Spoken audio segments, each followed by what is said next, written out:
चिड़िया को कैडबरी खाना बहुत पसंद था। वह बहुत सारी कैडबरी खाती थी। वह ब्रेकफास्ट में, लंच में और डिनर में भी सिर्फ कैडबरी खाती थी। उसकी सास को यह बिल्कुल भी पसंद नहीं था। बहू, ओ बहू, इतने कैडबरी सेहत के लिए अच्छी नहीं होती। थोड़ा सा घर का खाना भी खाया करो। दाल, चावल, रोटी यह सब भी खाना चाहिए। अगर तुम सिर्फ कैडबरी खाती रह जाओगी तो फिर मोटी हो जाओगी और तुम्हारी तबीयत भी बिगड़ सकती है। नहीं माँ जी, कुछ भी नहीं होता। लीजिए, आप ही खा लीजिए। टूनी की सासू माँ उसकी तबीयत को लेकर बहुत चिंता में रहती थी। उन्होंने कई बार टूनी की कैडबरी छुपाकर रखने की भी कोशिश की, लेकिन टूनी कहीं न कहीं से उसे ढूंढ ही लेती थी।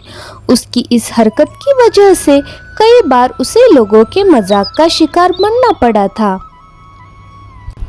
वो देखो, वहाँ पर टूनी चिड़िया।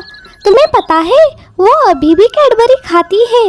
बिल्कुल छोटे बच्चों जैसी, बिल्कुल बचकानी हरकतें करती रहती है, मोटी कहीं की।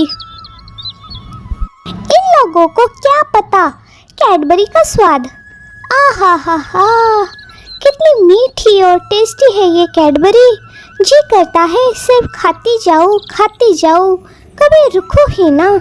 इन लोगों को तो कैडबरी देखने को भी नहीं मिलती, भिखारी कहीं के। और चले मुझे सिखाने, बंदर के जाने अंगूर का स्वाद। ऐसे ही कुछ दिन बीत जाते हैं। टूनी अब कैडबरी खा खा के इतनी मोटी हो जाती है कि उसे अब एक जगह से हिलना भी मुश्किल हो जाता है। सुनिए माँ जी, क्या आप मुझे वो टेबल के ऊपर की कैडबरी देंगे? मुझसे तो अब उठा नहीं जा रहा। बहू, मैं तुम्हें कब से समझा रही हूँ कि इतनी कैडबरी सेहत के लिए अच्छी नहीं होती, फिर भी तुम खा रही हो। अब भी वक्त है, सुधर जाओ और अच्छा घर का पका हुआ हेल्दी खाना खाओ, तभी तुम अच्छे से हिल-डुल पाओगी।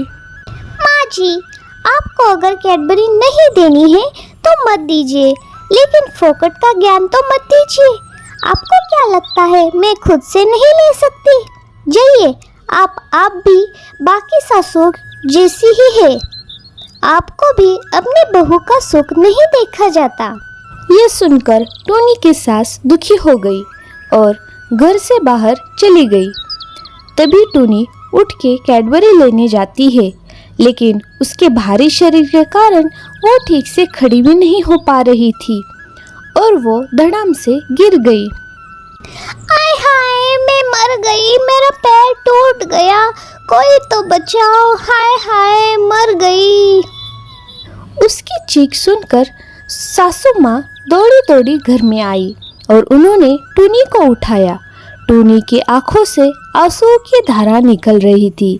उसको अब उसकी गलती का एहसास हो गया था। माँ जी, माफ कीजिए, आपके लाख समझाने के बावजूद मैंने आपकी नहीं सुनी और इसी वजह से आज मेरी ये हालत हो गई है।